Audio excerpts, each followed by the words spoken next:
structure, there are different types are there of the market structure. If we go into the details of that, there are like a perfect competition, healthy competition, and there we may not require any control.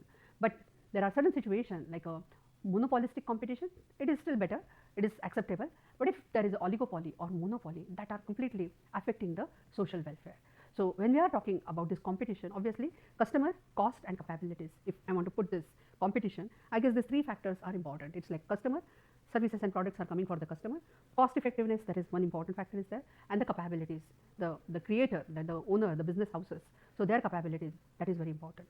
Now here what happens, that is when market is competitive, businesses will have a greater incentives, so they will like try to develop that particular product, service, prices will be lower, so that will be like good for the society, good for the customer. That is the situation when the perfect competition is there.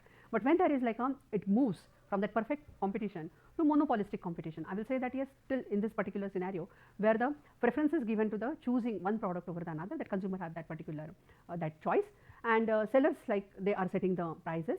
And here in that monopolistic competition, what happens, that products are similar but slight differentiation is there.